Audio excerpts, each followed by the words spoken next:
I wanted her to be a strong character, but also have a sensitivity about her. And because from sensitivity, a lot of your magic, a lot of your power comes from that. I think a lot of times as athletes, we feel like being sensitive is a weakness.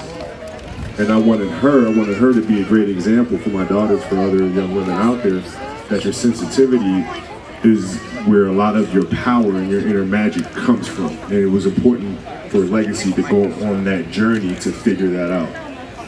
Well, Kobe, that's one of my next questions. Both books have this concept of Granite, this like internal magic that all the characters are trying to find and discover and then channel. What is Granite? How does it put a factor in our life? Can we use it in our world? Yeah, that was the other thing that was really important. Was like for our stories, I wanted to create sports that kids could actually play, and like magic that is inherently in the sport, right? Like if you watch Leo Messi, on a penalty kick, bend it around the wall. If that's not magic, I don't know what is, right? And then on top of that is saying, okay, what are some of the challenges that we face as people? Well, it's our emotions. And how do we process our emotions? How do we deal with certain things like fear, anxiety, and this, that, and the other? How do we deal with that?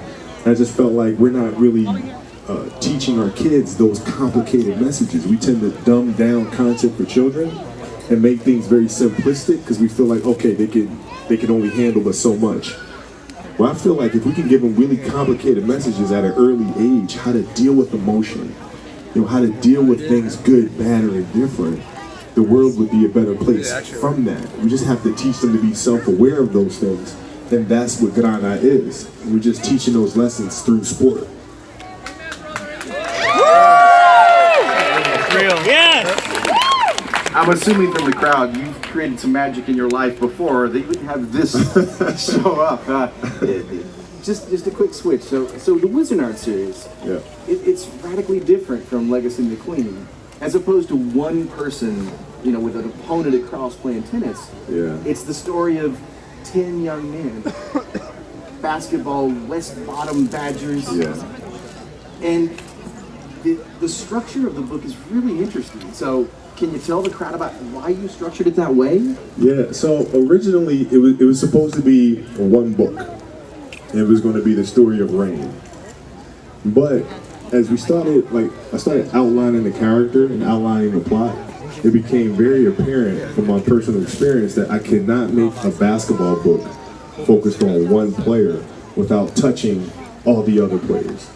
Because the journey of one affects the others. So then it became apparent, all right, I got to tell the story of every single one of these kids and how one affects the other and vice versa. And that's how the structure of the book became what it is today. Because as you're building a team, you have to start individually with your own fears in this case, and then how your journey through those fears affect those around you. And then having a sense of understanding that even though I don't know what fears you've been going through, I know that you went through something, right? And so there's empathy and compassion built into that. And you can't be successful in life or certainly in team sports without having that. So Kobe, the books are absolutely beautiful. Have you guys picked up your books yet? How much input did you have in how the books look and the design and the etching inside? They're really marvelous. We're pretty obsessive about that stuff. It's our way of communicating to children that they matter. We're obsessing over the fabric of the book. We're obsessing over the design inside of the book. It took us 2 weeks literally to design the barcode for Wizardart. Because we didn't just want to just slap a barcode on there, right? It has to be well cared for. And I just feel like it's important for us, when kids go to the store and they look at a book, they say, okay, there was a lot of thought put into this. They really care about our development. And that's why we do it the way we do it. So I don't think I can get out of here without asking at least one basketball question. Okay. They would move me off the stage. Which is a better feeling? Scoring 81 points in a single game. Winning an Olympic gold medal. Yeah. winning an Academy Award, or seeing your books come off the printing press? Oh, man, that's a tough question.